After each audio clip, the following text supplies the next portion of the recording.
new month. Welcome back to the Empowerment Minutes podcast, the compass for everything learning, leadership, coaching, and personal growth. I am your host, Dr. Maurine Kwende. I'm your learning leader, educator, and executive leadership coach who's really passionate about helping organizations develop their leaders to become leaders people want to work for. That's what we do at my company, EMK Learning Solutions, through my Workforce Academy.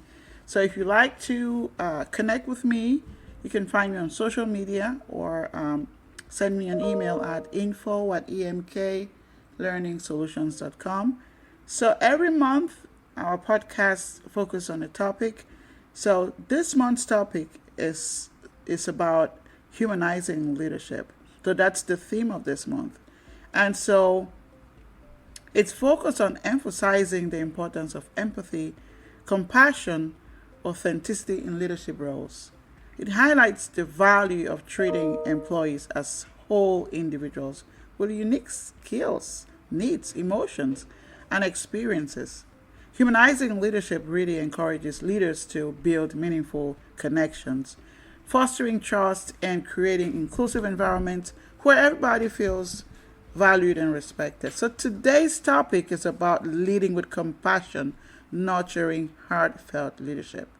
In today's fast-paced world where success is often measured by numbers and outcomes, it's therefore very easy, right, to overlook the human element of leadership. So today we really want to highlight the fact that by leading with compassion, you can transform not only the workplace as a leader, but also the lives of those we lead. So let's talk about compassionate leadership. It's all what it's all about and how we can cultivate it in our daily lives. So what is compassionate leadership? It's about leading from the heart, in short and simple, prioritizing empathy, the human part of leadership.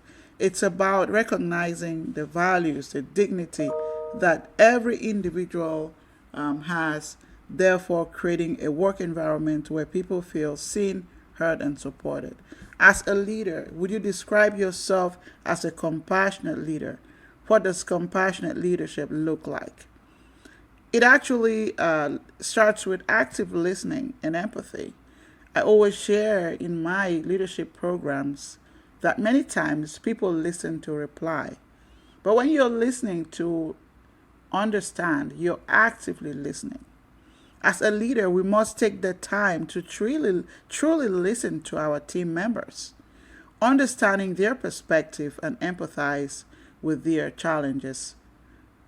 This has enormous benefits. For example, fostering trust and connection, and this lays the groundwork for collaboration and innovation. In my experience, as an employee, the leaders that I've worked for, I have quite a few that really did not show active listening. No wonder in those organizations, either I quit directly or I had to quit quietly until I was finally out of there.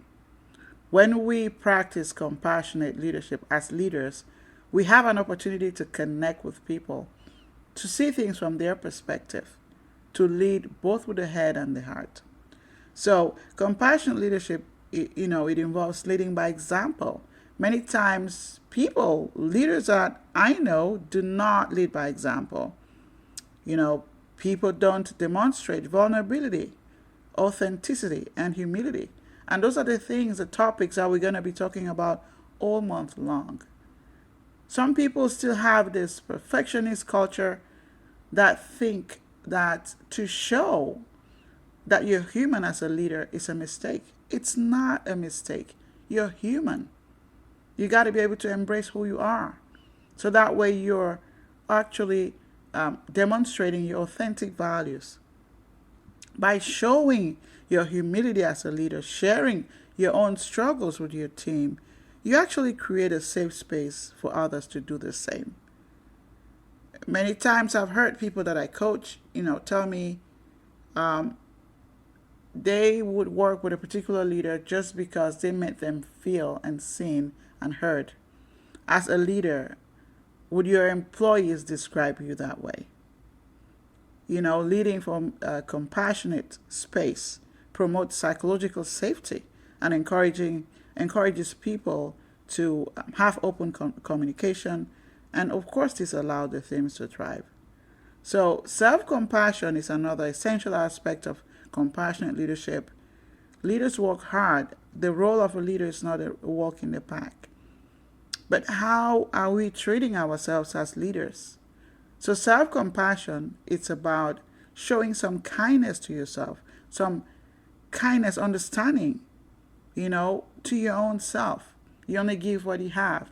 So if you're not embracing that kindness, how are you supposed to be able to communicate that with someone else? So by practicing self-compassion, you can cultivate resilience, reduce stress, and enhance an overall well-being. So how do you then, as a leader, incorporate self-compassion in your practice? You got to be able to, first of all, recognize your limitations and imperfections, accepting them with grace. You're human. You're a leader, but you're human. So what ways can you set realistic expectations for yourself, celebrating your own success, no matter how small? Empowering your own self. It all involves prioritizing self-care, making time for activities that nourish our mind, body, and soul. This year, I've been more intentional about mindfulness, self-care like never before. And that's why I feel so whole, complete every day. So as leaders, we strive to become even more compassionate. It's important to remember that leadership is not just about achieving goals or driving goals. It's also about positively impacting the lives of those we serve. So that allows you to connect with purpose. By leading with compassion, as leaders, we create workplaces where people feel valued, supported, empowered to reach their full potential. That's how many people describe me, and it feels good. There's nothing wrong in embracing who you are as a leader. Your human side is as important. So, as we wrap up today's episode, I would like to thank you for joining me on this journey of compassionate leadership. And I hope that you can learn some of these strategies to lead from the heart and cultivate a culture of compassion in your own leadership journey. And also practice some of this self-compassion tips that I've shared today. Until next time, take care and lead with love. This is Dr. Maurine Kwende signing off.